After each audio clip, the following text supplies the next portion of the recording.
Hello, my name's Aviva, and today I wanted to share with you a handful of addicting romances that I think would really help you out of a reading slump. Obviously, everybody's different when they're in a reading slump. Some people decide to reread some of their favorite books. Some people decide to switch up genres. But if you are personally looking for some really good romance recommendations, that's really just gonna grip you from the first chapter and keep your attention the entire time, give you a little bit of a unique storyline, make you feel all the feelings that you're looking for, then basically I have got you covered today with a handful of books that I think would really help anybody out of any sort of reading slump that they're in. Sorry for the interruption, but before I did share with you the books, I did want to quickly say a couple of words from the sponsor of today's video, which is ODK Furniture. And it happens to be very fitting because I definitely think that they can help you out of your reading slump as well, because besides for furniture, they also sell a ton of bookshelves. And I think that's something that could really help anybody out of their reading slump, is just switching up your surroundings a little bit, maybe playing with your library, making something feel a little bit new and exciting. And if that was something that you were interested in doing, then getting a new bookshelf is definitely the way to go. And they have so many amazing ones to choose from.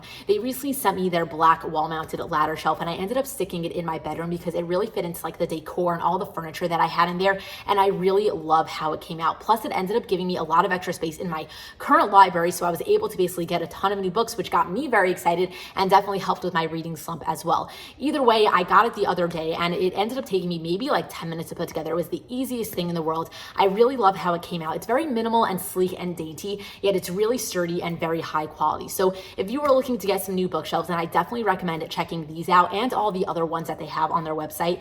I will make sure to have a link down in my description below where you can check out the one that I got, check out the rest of the ones that they offer. I will also have a discount code for you where you can save 30%. So make sure to use that if you do end up deciding to purchase anything. And I will also have the specific one that I got down in the description below because I personally really like it. And what's amazing about the one that they personally sent me is that, first of all, it comes in 2 different colors, which is always awesome to have options. But also you can have it as a standalone, as just one single shelf, but you can also put a couple of them next to each other and really make a whole wall out of it. So basically lots of stuff you can do with it. And if you were looking to spruce up your library a little bit, then I definitely recommend checking out ODK Furniture. So thank you so much to them for sponsoring today's video because I really do appreciate it. And also thank you so much for sending me the bookshelf that you did because I really, really do love it. But either way, with that said, let's get back into the recommendations. First up, I do have this book called Waking Olivia by Elizabeth O'Rourke. So this was one of the first 5 stars that I ended up giving out at the beginning of the year, or maybe I gave it a 4.5 stars, but either way, I absolutely loved it and it was so different.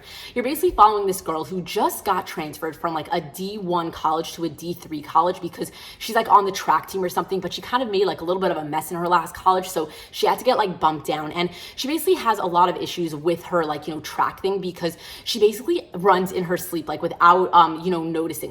She just instead of sleepwalking, she runs, and she'll run miles and miles, and then she'll basically show up to practice at the beginning of the day and she's already winded and therefore she can't perform. So that's kind of why she's not living up to her potential, even though she really has the potential to go to the Olympics or something like that. And either way, once she gets to this new school, the coach that is a part of her new team ends up noticing that something's actually wrong with her, and he basically is going to end up pushing himself into her life and helping her with this whole thing that she's dealing with of running in her sleep. So it's going to be a forbidden romance. He's a couple of years older than her. He's a pretty young coach, but basically he does have a little bit of an age gap, and it is forbidden because it's a coach to student sort of situation, and it has a very take care of her sort of situation because he basically pushes himself into her life and just does not give her a choice but to let him help her and everything like that. And just the way that this story ends up playing out and the things that you find out about her of why she's actually running in her sleep, the trauma that happened to her as a child that you'll slowly find out throughout the story, is really gripping, really different. And just the way that this book plays out is really, really unique and amazing. So I was a really, really big fan of this. And if you have not read it yet, I definitely do recommend checking this one out. But after this, I also wanted to share with you another sports romance, which is Enemies by Tejan. So I feel I recently did talk about this in a video, but it doesn't matter because I loved it. And if you haven't read it yet, then you definitely should. In this book, you're following this girl who just transferred to this college that had a very specific program that she wanted to go to. And when she's there, her mom basically tells her, it's oh, you remember that kid that you used to be friends with when you were a child? He's basically living really close to where you are because he's now a professional football player in the same state that you're in. And since you don't know anybody where you are because you just transferred to literally a place that you've never been before, maybe you should call him up and hang out with him. And she's I'm sorry, but I really don't want to hang out with him because they happen to be very much enemies because they were friends when they were children. And then once puberty hit, he started to push her out of his life, and she's hated him ever since. So they haven't talked in years, but like basically both of their parents are like, look, you guys are both living like all the way there and you don't know anybody, so call each other up. And they're literally like, no, please leave me alone. But basically something ends up happening in her life and nobody could end up getting a hold of her. So he basically takes it upon himself to track her down and tell her the news. And then the story's going to go from there. And I don't really want to tell you anymore, even though that's literally just like a blimp in the radar of what this book is actually about, because I don't want to give you any spoilers away, but just know that this book is so unique. It's so different from anything that I've ever read. So if you're into college/professional sports romances, then I definitely do recommend checking this one out because it is just a very, very unique story. And I really do think that it will grip you from like the first second that you pick it up. So Enemies by Tijan. But anyway, after this, I also wanted to share with you this book called Binding 13 by Chloe Walsh. So I actually read this like, I think maybe 2 months or so ago. And this is one of the books that actually helped me personally out of a reading slump. I was in a really bad reading slump for like 2 months straight. And this is one of the only 5 stars that I ended up giving out when I was in that slump. I absolutely loved this story. So first up, you do have to look up a bunch of trigger warnings for this book. It is a very, very intense book. And there's literally like a laundry list of things that you should be aware of before you go into this book. But if you are okay with like a little bit more of an intense story, something that's really going to grip you, really give you like all those sort of emotions, then I definitely do recommend checking this out. It is the first book in a duet though, and you do need to read the second book, which is Keeping 13, to get your happily ever after. And it is a very, very thick story, but it's one of those books that's just going to grab your attention from the first second and keep it literally the entire time. Like this book might have been like absolutely massive. It's literally like, I don't know, 600 pages, but it felt more like 900 pages, and there's 2 of them, but literally couldn't put it down. Read it in like maybe 2 or 3 days, like the entire story. But either way, I haven't told you what this book is actually about. So in this story, you're following this girl who is like, I don't remember what year of high school she's in, but basically she's a high school student and she's been bullied basically her entire life. So at one point it gets so freaking bad that her parents pull her out of school and put her into a private school. And when she's there, she's going to meet the popular boy in school who also happens to be like a really like, I forgot what it's called, but he's basically a rugby player, and he's like a prodigy. He's like a prodigy rugby player. I feel like I'm saying that wrong, but basically he's a really, really good rugby player. He's basically famous, and he also is like, the popular boy in school. And basically it's going to end up being their romance. And what I really loved about it is that, first of all, it's like a guy falls first, a guy falls harder situation. And he was just so freaking obsessed with her that it just gave me all the freaking feels. He was so protective of her too, because like right at the beginning of the book, he basically finds out like why she had transferred schools, and he ends up getting like becoming her bodyguard basically. Like he's always around the corner, like making sure that nobody like bothers her or like bullies her or anything like that. And if anything is ever wrong, he's always like, the first one to swoop in and basically take care of her. And I just really, really loved how this book ended up playing out. And there was also so much serious stuff going on, like the fact that she was like bullied her entire life. She also had a really, really bad home life, and he was dealing with like a personal injury as well, and it was really affecting him and the storyline and everything like that. So there was basically a ton of stuff going on in this book. And this is one of those stories where it's like you could kind of fall in love with like an entire friend group and really latch on to more than just 2 characters. So basically I really could not recommend this book enough. And if you have not read it and you're a little bit iffy because of the size, please don't let that deter you. I highly, highly recommend picking up this book, especially if you're in a reading slump, because this is just one of those ones that's going to like grab your attention and not let it go for like, until you're at the end of book 2. So really, really do highly recommend Binding 13 by Chloe Walsh if you are in a reading slump. But either way, after this one, I also wanted to share with you this book called Forbidden by Carl Sorensen. So this is an age gap workplace environment forbidden romance that also has a single dad, and it might have a grumpy sunshine situation. I cannot really remember, but either way, there is so much good stuff going on in this book, and it is also a pretty short book. So it's like a very quick and easy read that will like grab your attention from the first chapter and just not let it go until the end. I remember reading this book and literally I was already bawling my eyes out by the first chapter, so I just knew that it was going to be a 5 stars like right from the beginning.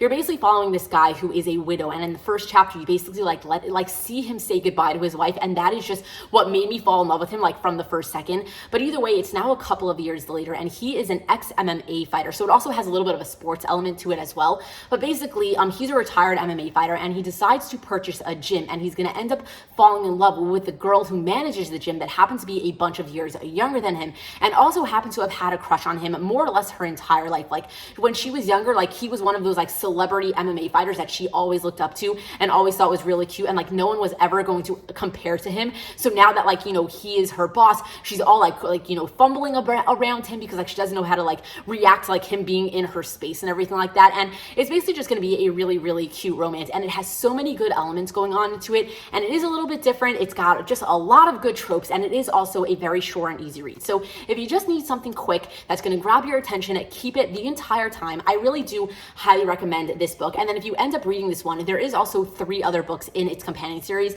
This is technically like the 4th one in the series. It is the first one that I read in the series though, so like totally don't worry about reading it out of order. But I also really, really, really loved book 1 and book 2, which was Focused and then Faked. So I also highly recommended those 2. They would easily help you out of a reading slump as well. But happens to be, I think that this one was my favorite out of the 3 that I read from this series. So basically I recommend one or all, but also just check one of them out. But this one is amazing. Anyway, after this, I did also want to share with you this book called Drive by Kate Stewart. So I actually recently read this book as well, and it was kind of one of the last ones to help me out of my like reading slump that I was in pretty recently. This was such a gripping story. So a lot of people like to say that this is a love triangle, and like that is kind of what deterred me from reading it for a very long time. I like to personally think of this book as a little bit more of a right person, wrong time love story. So you are following this girl who is kind of like an aspiring music journalist, and she's going to end up having a romance between a drummer in a band and then also this guy that she's going to end up working for who owns the journal that like, you know, writes about music. I don't know what it's called, but either way,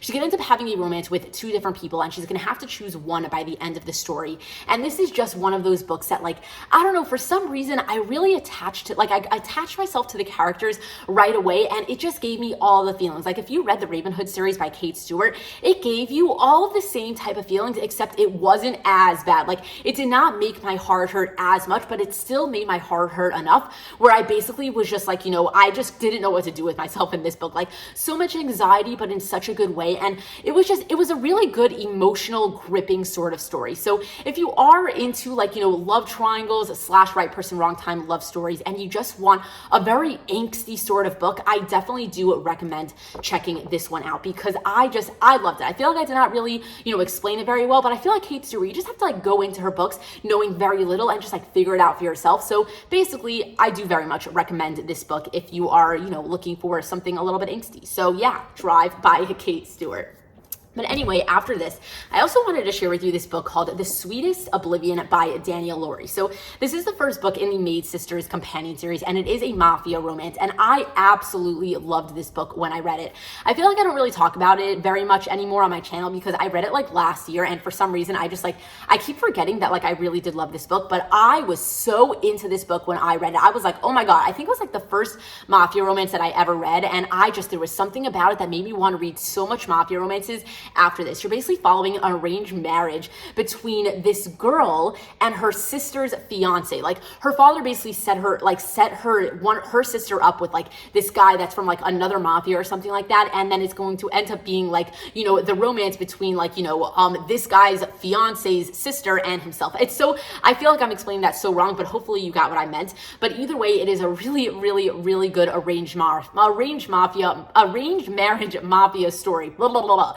But either way, I really, really did love it. And I think that sometimes like reading just a little bit of a more intense, spicier book will really help you out of a slump. Like I sometimes do think that like spicy books, they're just a good like palate cleanser. And this one not only is like, you know, pretty spicy, pretty angsty, pretty tension filled, but it also has a really good gripping storyline to it. And it's got that intensity level that's just gonna like, you know, grab your attention right away and keep it the whole time. So basically, definitely do highly recommend checking this book out if you're in a reading slump. But anyway, after this, I also wanted to share with you one last book that I don't often talk about on my channel, so that's kind of why I wanted to add it in. But either way, that book is The Last Thing You Said by Sarah Byron. So this is a YA book, while all the other ones were like new adult or adult or something like that. And I don't talk about YA very much often on my channel anymore, so I wanted to like specifically mention this. But either way, when I read this last year, I absolutely loved it, and I was so surprised that I love it. This was one of those books that I like randomly purchased off of like Book Outlet just because like I liked the cover, and like I never saw anybody talk about it ever, but I'm like, I'll just give it a shot. Why the hell not? And then I was so freaking surprised by how much I loved this. I read this book in like maybe a couple of hours, like 1 or 2 sittings. I loved it from the first chapter, and literally like the entire time I was just like completely into it. In this story, you're basically just following this girl who had this girl named, what was her name? This girl named Lucy, who had a best friend named Trixie, who had a brother named Ben, and they were all really good friends for a very long time. And Lucy and Ben, they always kind of liked each other, and they were actually about to get together, but then an accident happened, and Trixie actually died. And then it kind of like pushed Lucy and Ben apart, and they haven't really talked since her funeral. And now it's like a year later, it's the next summer since Trixie had died, and basically like they're both still dealing with their loss. Like she lost her best friend and he lost like, you know, his sister and everything like that. And they're both not really dealing with it perfectly well. And they're both also avoiding each other because of the past that they had and just like, you know, everything that they've been dealing with since. And now they're kind of like, you know, in the same small town. They're both working their own summer jobs and they're trying to avoid each other, but it's pretty hard because it's a tiny town. And either way, it's going to end up being their romance. And I really did love this because I feel like there was so much going on in it. Like you kind of had this like very normal, everyday YA angsty romance. It was dual POV, which I feel like I don't find too much in YA romances, even though that's such a lie because I just don't really read YA romances anymore. But I remember when I read this, I'm like, oh my God, I love how it's dual POV because like I wasn't reading that many dual POV books when I read it. So like I take it back, but also it is dual POV, which is always awesome. But either way, what I really loved about it is that it had such a normal feel to it, but there was also this layer of like grief that both of these characters were dealing with. And it really got very emotional at times. So it definitely like gripped at my heartstrings, kind of like, you know, pulled a little bit of something over there. And I don't know, everything about it I really did like. So this was a very surprising read for me. And if you're looking for something different, something that you don't really ever see around, because personally I never see this book around. So if you wanted to try something that, you know, is just underrated, I definitely recommend giving this book a shot because I really, really, really loved it when I read it. But either way, with that said, that is all the books that I wanted to share with you today that I think would really help you out of a reading slump if you were in one. But either way, if you read any of these books, I'd love to hear your thoughts on what you thought about them down in the comment section below. So leave me a comment. And also, if you enjoyed watching this video, then please give it a thumbs up. Subscribe to my channel if you're not currently subscribed. And either way, thank you so much for watching this video because I really do appreciate it. And also thank you again so much to the sponsor of today's video, which was ODK Furniture. If you want to check out some of the bookshelves that they have, make sure to check the link down in the description below and also use my discount code that I'll have saved there for you. But either way, with that said, thank you again. And until next time, enjoy reading.